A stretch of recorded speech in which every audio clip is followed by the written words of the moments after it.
కొమ్మలుగా బాగా వచ్చాయి ఇటు చూడు, ఇది కనపడతా కదా ఇది మనకి. మంది ఏమంటే చిన్నదిన్నది ఇంకా బాగా ఇదేనది పెట్టుబడి ఎట్లుంది? ముందుకైతే బాగా ఉండదని దానికి రిజల్ట్ అయితే బాగున్నది. పైసలు కానీ తక్కువే, పైసలు తక్కువే, రిజల్ట్ బాగా కనపడతాయి మనకి. ఆకు అన్ని ఇట్లా గ్రోతింగ్ గానీ పంగలు గానీ బాగా వస్తుంది. పైసలు ఎక్కడ తక్కువ ఇప్పుడు ఏరియా తీసుకుంటే 1200 1500 అయితే ఎకరికి. ఏది 2 ఎకరాలకు వస్తాయి కదా దాన్ని తీసుకుంటే మనం తక్కువ కదా మరి. ఇప్పుడు నువ్వు పోయినసారి ఇల్లు కొట్టిరు కదా, చెప్పిరా పోయినసారి కొట్టిరు? పోయినసారి కొట్టినా కానీ సార్లు కొట్టిన దానికే మరి ఈసారి కానీ కొడదామని. మరి పోయినసారి వీళ్ళు మొత్తం మంది కొట్టిరు, మీరు శనగం కొడుతుంది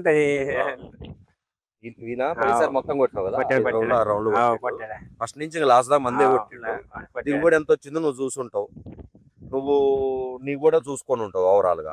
పెట్టుబడి నీకు ఇప్పుడు పోయినసారి రేటే ఇప్పుడు కూడా నీకు చూస్తాము. నల్లి దోమ పడటం గానీ లేకపోతే ఎర్ర నల్లి నీకు కూడా రాలేదు, ఎట్లుంటుంది సైజులు అయితే బాగా వస్తా. సైజులో పోయినసారి కొట్టినప్పుడు పక్కల తోటలకు కానీ లేకపోతే యావరేజ్ ఉంటది కదా, ఊర్లో ఒక 15 క్వింటాల్ యావరేజ్ అనుకోండి, మన దగ్గర కంపల్సరీ 2 క్వింటాల్ అనే ఎక్కువ చూస్తున్నాం తోటలలో.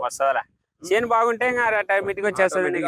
ఉన్న మనిషి కాయ లావే వస్తుంది నీకు, సెట్ గానీ ఆరోగ్యం గింజ బరువు వస్తుంది, బరువు ఎక్కువ పెరుగుతుంది. కొమ్మరే ఉండటం వల్ల నీకేందంటే ఒక కొమ్మకి 20-30 కాయలు తేడా పడ్డా కాపు పెరిగిపోతుంది. అంతేగాని మనం ఏం మంత్రం వేసేది అయితే లేదు, దాంట్లో ఏం లేదు సార్. మంత్రం వేసేది ఏం లేదు, మనకే కనబడతాయి కదా, ఎవరు చూసేదే వద్దులే. మనకే కనబడతాయి ఎట్లా ఉండదు ఏమనేది రిజల్ట్.